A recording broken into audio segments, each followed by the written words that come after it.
कभी आपने सोचा है, जब एक भाई अपनी बहन से बेइंतहा मोहब्बत करता हो और वही बहन किसी और से प्यार कर बैठे, तो उस भाई के दिल पर क्या गुजरती है? क्या वो उसे मार देगा या खुद उस मोहब्बत का कातिल बन जाएगा? ये कहानी है एक गांव की, जहां इज्जत, प्यार और खून सब कुछ दांव पर था। और सबसे खतरनाक चीज थी बहन की मोहब्बत। कहानी के आखिर में जो ट्विस्ट है, वो आपके रोंगटे खड़े कर देगा। ये कहानी है बिहार के एक छोटे से गांव छेदीपुर की, जहां रिश्तों का मतलब सिर्फ खून से नहीं, जज्बातों से तय होता है। लेकिन जब मोहब्बत खून के रिश्ते से टकरा जाए, तो नतीजा या तो मौत होता है, या ऐसा पछतावा जो इंसान को जिंदा लाश बना देता है। छेदीपुर गांव के पश्चिम टोले में एक छोटा सा घर था, जिसमें गुड्डी और रामू अपने बाप धर्मपाल के साथ रहते थे। माँ गुड्डी के बचपन में ही चल बसी थी, और तब से रामू ही उसका सब कुछ था। भाई, माँ, दोस्त और वक्त आने पर पिता भी। गुड्डी पढ़ाई में तेज थी, और रामू हर हाल में चाहता था कि उसकी बहन सरपंचनी बने एक दिन। लेकिन उसे क्या पता था कि उसकी बहन का दिल उसके जानी दुश्मन के बेटे पर आ गया है। गुड्डी और शंभू की पहली मुलाकात गांव के कुएं पर हुई थी। गुड्डी घड़ा भर रही थी और शंभू बस उसे देख रहा था। ये मुलाकातें फिर आम हो गईं। खेतों में, मेले में, मंदिर के पीछे। दोनों जानते थे कि ये रिश्ता इस गांव में नामुमकिन है, मगर दिल ने यह कब सोचा कि समाज क्या कहेगा। गुड्डी कहती थी, शंभू, अगर भाई को पता चल गया तो वो तुझे मार डालेगा। शंभू मुस्कुराता और कहता, अगर मर भी गया ना, तो खुशी से मरूंगा।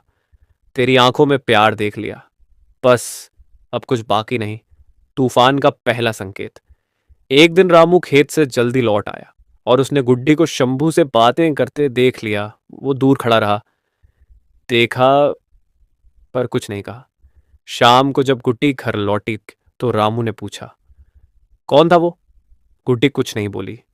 रामू ने फिर पूछा, नाम बताने का मन नहीं है या डर है कि भाई मार देगा?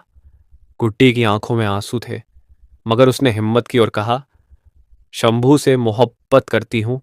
तड़ाक! रामू ने गुड्डी को थप्पड़ मार दिया। उस रात रामू ने पहली बार शराब पी और पहली बार अपनी बहन को पराया समझा। लेकिन असली तूफान अभी आना बाकी था। उस रात गांव के बाहर वाले सुनसान रास्ते पर शंभू को किसी ने पीछे से रोका, और जब उसने पलटकर देखा, तो सामने खड़ा था रामू, हाथ में कुल्हाड़ी लेकर।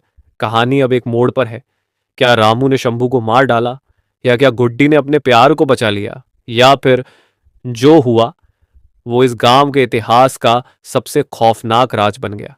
गांव की उस सुनसान पगडंडी पर रामू का चेहरा गुस्से से लाल था, और हाथ में लहराती कुल्हाड़ी।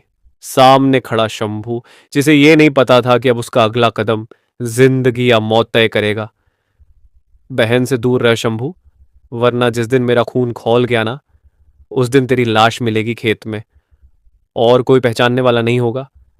शंभू ने डरने के बजाय सीधा कहा, रामू भैया, अगर आपकी बहन खुश है मेरे साथ, तो उसे दर्द देने वाले आप कौन होते हैं? रामू एक पल को रुका, पर उसके बाद कुल्हाड़ी जमीन पर मार दी। अभी नहीं मार रहा तुझे, लेकिन अगर दोबारा दिखा तो खुद भी मर जाएगा और बहन को भी ले डूबेगा। गुड्डी को अब समझ आ चुका था कि यह मोहब्बत सीधी सादी नहीं रही। वो अब प्यार नहीं, एक जंग बन गई थी, अपने ही खून के खिलाफ। उसने शंभू से मिलना बंद कर दिया। दिन भर खामोश रहती, न कुछ बोलती, न किसी से मिलती। बाप धर्मपाल ने एक दिन पूछ ही लिया, क्या बात है गुड्डी, तू अब पहले जैसी क्यों नहीं रही? गुड्डी सिर्फ मुस्कुरा दी और अंदर चली गई। लेकिन उस मुस्कान के पीछे थी एक मौत जो जिंदा थी। एक दिन टर्निंग पॉइंट आता है, जब सब्र टूटता है। कुछ दिन बाद गांव का हाट, मेन मेलों की भीड़, रंग बिरंगे झूले। गुड्डी मेला देखने गई थी अपनी सहेली के साथ, और वहीं शंभू फिर से दिख गया। पहली बार गुड्डी के अंदर डर से ज्यादा दर्द था। वो दौड़कर शंभू के पास गई और कहा, चलो यहां से कहीं और भाग चलते हैं। शंभू हैरान रह गया, अभी? ऐसे कैसे? अगर नहीं चले तो भाई तुझे मार डालेगा। और मैं जिंदा नहीं रह पाऊंगी। शंभू ने उसका हाथ पकड़ा और दोनों मेला छोड़कर निकल पड़े। शाम तक खबर पूरे गांव में फैल चुकी थी। धर्मपाल की बेटी किसी के साथ भाग गई है, और जैसे ही रामू को पता चला, वो दीवार से सिर मारने लगा। इज्जत को जूते से रौंद दिया इस हरामजादी ने। अब वो मरी नहीं तो मैं खुद को आग लगा दूंगा। वो हाथ में वही पुरानी कुल्हाड़ी लेकर घर से निकला और कह दिया, अब अगर बहन मिली तो दोनों की लाश मिलेगी कुएं के नीचे। गांव से भागे दो प्रेमी, एक भाई जिसने इज्जत को खून से धोने की ठान ली, और एक बाप जो अब बेटी को जिंदा नहीं देखना चाहता। लेकिन सवाल यह है, क्या रामू अपनी बहन को मार डालेगा? क्या गुड्डी और शंभू कभी गांव लौटेंगे? या फिर जो होने वाला है वो सिर्फ एक कत्ल नहीं, एक ऐसा खेल है जिसमें हर कोई हार जाएगा। गुड्डी और शंभू अब गांव से भागकर शहर पहुंच चुके थे। एक छोटे से कमरे में किराए पर रहकर उन्होंने नई जिंदगी शुरू करने की कोशिश की। लेकिन रामू के दिमाग में सिर्फ एक ही बात चल रही थी, अगर बहन मेरी नहीं रही तो किसी और की भी नहीं रहेगी। रामू ने शहर में अपने कुछ पुराने जानकारों को लगा दिया और गुड्डी की तलाश शुरू कर दी। करीब 15 दिन बाद गुड्डी को एक कॉल आता है। गुड्डी, तू जहां भी है खुश रह, माँ बीमार है, अगर तुझे थोड़ा भी इंसानियत है तो बस एक बार आजा, आखिरी बार। गुड्डी की आंखें भर आईं। शंभू ने रोका, लेकिन वो बोली, अगर माँ सच में बीमार है और मैं न गई तो जिंदगी भर पछताऊंगी। गुड्डी गांव लौट आई, अकेली, और जैसे ही घर के आंगन में कदम रखा, सामने रामू खड़ा था। मां कहीं नहीं थी। रामू के चेहरे पर मुस्कान नहीं, नफरत की राख जमी थी। अब आई है तू, चल, तेरे लिए आखिरी तोहफा रखा है। रामू ने गुड्डी को जबरन खींचा, खेतों की ओर ले गया, वही खेत जहां से शंभू और गुड्डी की मोहब्बत शुरू हुई थी। और आज वहीं इस मोहब्बत का खात्मा होने वाला था। तूने मेरे मुंह पर कालिख पोती, तेरे साथ साथ उस शंभू की भी चिता में जलाऊंगा। भैया, ये प्यार था, पाप नहीं। तू खून कर देगा लेकिन सच्चाई को मिटा नहीं पाएगा। रामू ने कुल्हाड़ी ऊपर उठाई, लेकिन तभी ठीक उसी पल खेत की दूसरी ओर से आवाज आई, शंभू। रामू भैया, कुल्हाड़ी रख दीजिए, वरना आज कोई जिंदा गांव नहीं लौटेगा। शंभू हाथ में देसी कट्टा लिए खड़ा था और अगले 20 सेकंड सिर्फ सन्नाटा था। दोनों तरफ मौत खड़ी थी, एक तरफ बहन का प्यार, दूसरी तरफ भाई की नफरत, गोलियों की गूंज और एक लाश। रामू ने झपट्टा मारा, शंभू ने डर के मारे ट्रिगर दबा दिया और कुल्हाड़ी के साथ रामू वहीं गिर पड़ा। मरा नहीं था, तड़प रहा था। गुड्डी, तूने मेरा खून कराया, एक दिन तू भी चैन से नहीं रहेगी। शंभू और गुड्डी वहां से भाग निकले, लेकिन गांव में कोहराम मच गया। पुलिस पहुंची।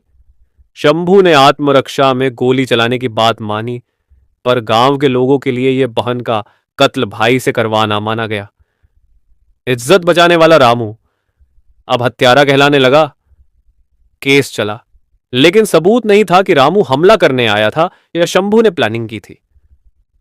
गुड्डी सबके सामने खामोश खड़ी रही। 5 साल बाद गुड्डी अब गांव से दूर एक छोटे शहर में रहती है। मां की मौत हो चुकी है। शंभू जेल से बाहर है, लेकिन वो गुड्डी से दूर हो गया है। और एक दिन गुड्डी के दरवाजे पर एक बच्चा आता है, एक चिट्ठी लेकर।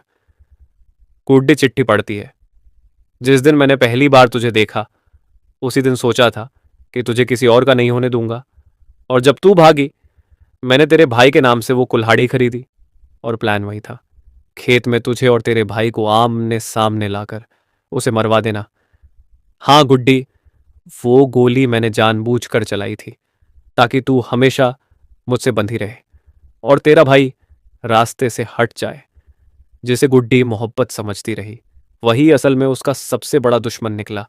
मोहब्बत की कहानी में भाई मारा गया, मां मर गई, और गुड्डी एक ऐसे कातिल के साथ अधूरी जिंदगी जीने को मजबूर है, क्योंकि कभी कभी मोहब्बत सबसे बड़ा अपराध होती है। इंसान अपनी मोहब्बत में कितना गिर सकता है, इसका सबसे बड़ा सबूत ही ये कहानी। एक बहन जिसने अपने प्यार के लिए भाई को खो दिया, माँ को खो दिया और आखिर में खुद की पहचान भी। और जिस पर उसने सबसे ज्यादा भरोसा किया, वही उसका सबसे बड़ा गुनहगार निकला। अगर आपको ये कहानी दिल को छू गई हो तो कमेंट में जरूर लिखिए, प्यार जब गुनाह बन जाए। और ऐसी ही real touching crime love stories के लिए चैनल को सब्सक्राइब करना न भूलें। मिलते हैं अगली कहानी में एक और सच्ची सी झूठी मोहब्बत के साथ। तब तक याद रखिए, हर प्यार पाक नहीं होता और हर कत्ल गुनाह नहीं होता।